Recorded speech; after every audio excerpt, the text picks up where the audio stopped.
If you were looking for a high press, high energy, attacking formation and tactic that is going to make the game more fun for you, the 4-3-1-2 is for you. Welcome to this video, guys. In this video, I'm going to be explaining to you why the 4-3-1-2 is the best meta attacking formation in the game right now.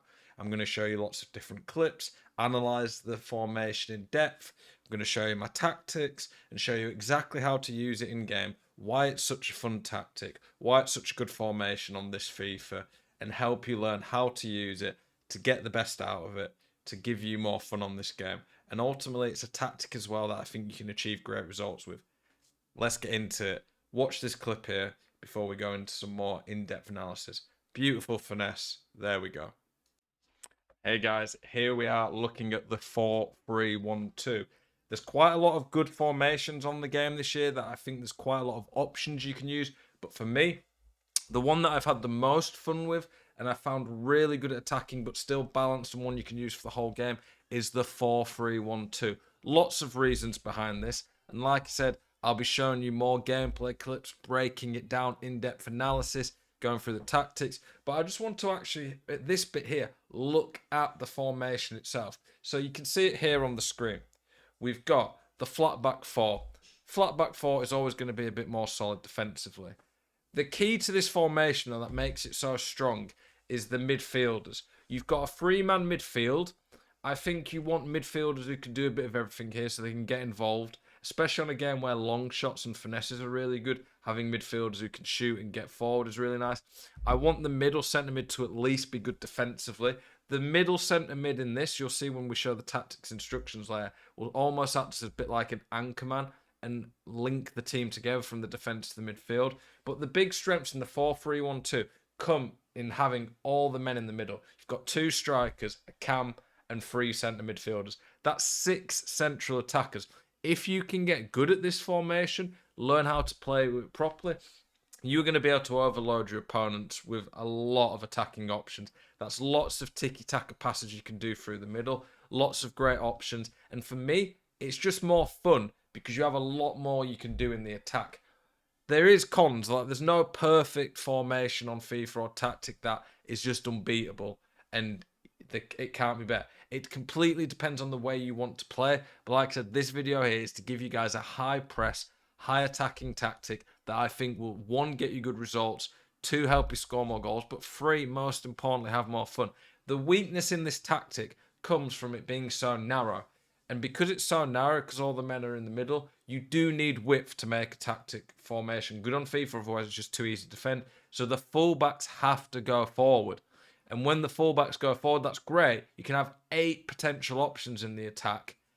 It's really hard for the opponents to defend, and you're going to give yourself lots of attacking options. It does just leave you a bit more vulnerable to the counter. And you might see that in some of the clips. There's not a perfect tactic, but the amount of attacking options here is great. It gets a lot of your players involved. I love seeing Davies and Jesus and Devas bomb forward. This tactic and formation helped me go 8-0 in the Foot Champs playoffs. And this is obviously like, it's an okay team I've got here in my road to glory, but it's really not a special team. You can use this with worse teams. I would just say it is going to concede some goals sometimes, but it's a lot of fun. The 4-3-1-2, the strengths are obvious, loads of men in the middle, great for the finesses. You've got those 2 strikers and cam linking each other. You've got wing backs bombing forward that are going to give you lots of options. Now let's get into some clips and show you how it plays in game, how to use it, and what makes it so good. Okay, here we have recorded some clips live from my Twitch stream, so you can't see me actually speaking live here. You can see my webcam from my Twitch stream, so you might see some funny faces when I pause it. But here, we were playing in the Foot Champs playoffs, very sweaty competitive this year. Have an okay team, but definitely not a great team. It gets frustrating sometimes, some of my videos where people are, oh, it's not the tactic, it's just your God squad. Well, here I am on my road to glory.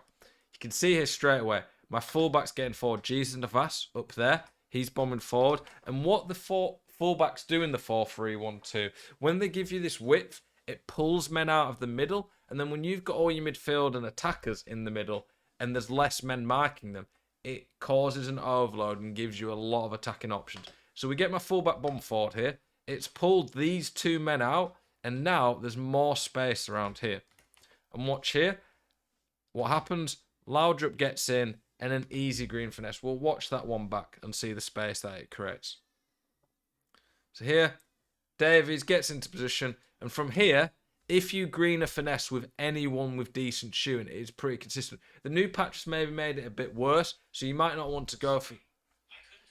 I need to turn Siri off my phone. Stop talking, Siri. It's one of these that you don't necessarily want to just spam them on the new patch. You need players who can shoot. But the 4-3-1-2 is fantastic at setting these up because you get your fullbacks pulling men out wide. You can see the men out here. You have two strikers to occupy the centre backs, and then the cam gets a lot of space around the edge of the box to ping these finesses in. And they're very, very hard to defend. So that is just one area where the 4-3-1-2 excels in. Okay, you'll see here, I lose the ball around the edge of the box. Before we actually play the clip, I just want you to see how many men I have forward. 1, 2, 3, 4, 5, 6, 7, 8. Like I say, this ain't a tactic where you're going to be defensive, sitting back, counter-attacking all game. It's a tactic when you are taking the game to your opponent. So watch here, I lose the ball. When you see my actual tactic, you'll see the press after possession loss I use. You can see it in game here. I go very aggressive, and look, I could get countered there. He's got a man there, he's got a man there, but you do have men covering still. But I'm aggressive here. Win the ball back, and now I look to counter. I've got my 3 men around here. Double tap pass, and a nice easy finish for Ben Yedder. And that's all come from being aggressive with the press, and then having lots of men in the attack. Okay, we've got another clip here. See here, going forward with my cam. Davey starts to move forward. You've got the 3 centre mids as well that you can recycle possession with, dominate the middle of the park. It's very hard for people to mark all the options in the middle, which means it's a lot easier to keep the ball and create openings. The cam quite often, for some reason, seems to drift around the left side of the pitch. It works though. He makes space. You can see here, get my cam again, and then he's in space. The 2 strikers have occupied these guys, and he gets another finesse off. Easy goal. Those are very hard to defend. You can see here the fullback starts to move forward. The centre mids create more space. The midfielders here are trying to mark my centre mids. The cam gets the space, and then you get a nice easy goal. The cam is a very important player in this formation. That is one thing you'll probably notice in these clips. Going to show you a bit of a longer clip here. I lose the ball in the attack. Maybe I force this a bit too much. And then see how the team shapes up in defence. So you've always got the 2 centre-backs around here. The 2 centre-backs around there are always going to help and occupy space.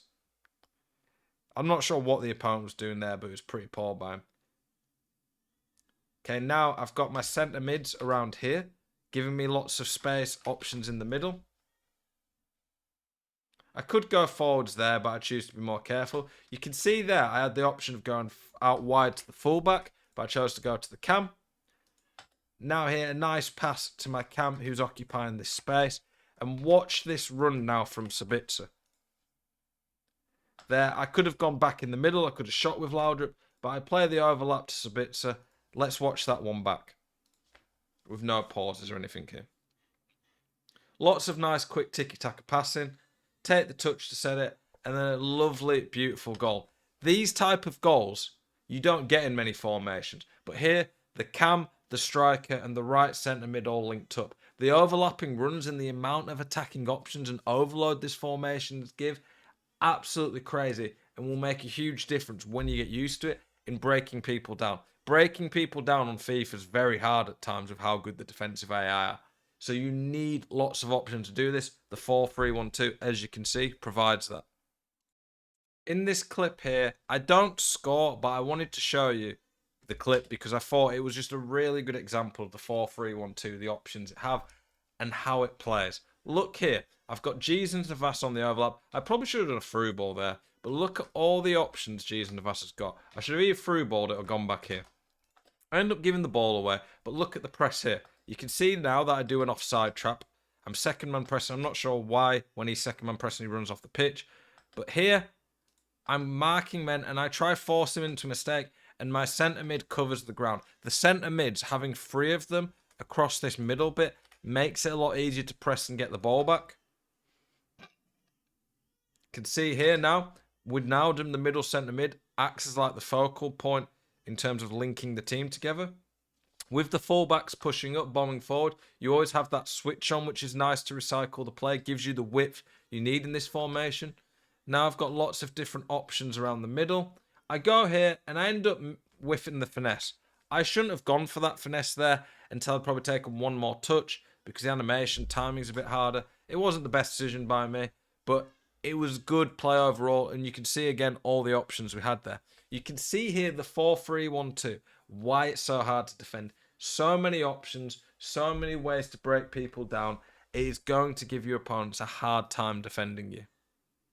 Hey guys, here is my team that I use in the 4-3-1-2. I'm trying Laudrup out, honestly, just to have a bit of fun, try someone a bit different out. He might not necessarily be the absolute best player, but it's just something a bit different. I wanted to try a different icon out. My road to glory got a big boost this week when I packed Raphael Varane from my Elite Division rewards. So the team's improved drastically. But yeah, let's show the tactics I use for the 4-3-1-2.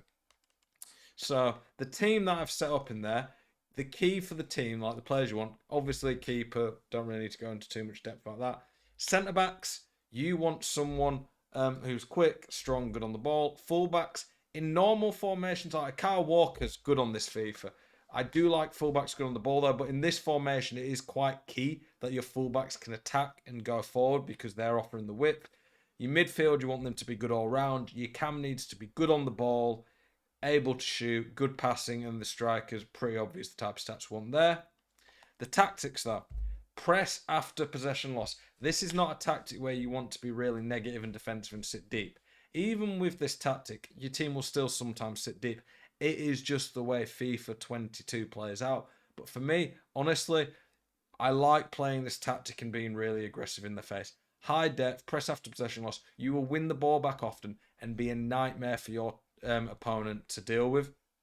For the build-up play, it's very simple. I go balanced, low width. The fullbacks will still offer the width, but I want a lot of my players in the middle. Quite a lot of players in the box, not too drastic, but quite a few in. And then high corners and free kicks just to give myself more men around there. For the instructions, we are going to stay forward on the strikers. I don't want them staying in the middle. I don't want them going out wide. For the cam, I put him on comeback on defense just to help the defense out more. Stay on edge of box for those finishes. And free roam, honestly, I find free roam works really well. They just pick up more pockets of space. I put stay back cover centre on the middle centre mid. If you had someone like Kane, it'd be great for this. But just a centre mid who's going to stay back, link the team up. The outside centre mids, I leave them completely on default. They're on cover wings so they can cover fullbacks when you get counter-attacked. For my fullbacks, I go balanced attack overlap. For the centre backs, you can maybe put step up on one. It's up to you. I think step up can be pretty good. You don't need to though. But the fullbacks balanced overlap, and then the centre backs are on default. Those are the tactics. You've seen how it works. Use this tactic if you think it's gonna suit you in the sense of you want attacking, fun, high press FIFA. I really enjoy it. It's what I'm running this weekend on my road to glory. Appreciate you guys' support as always. Hope you enjoyed this video. Keep it spicy.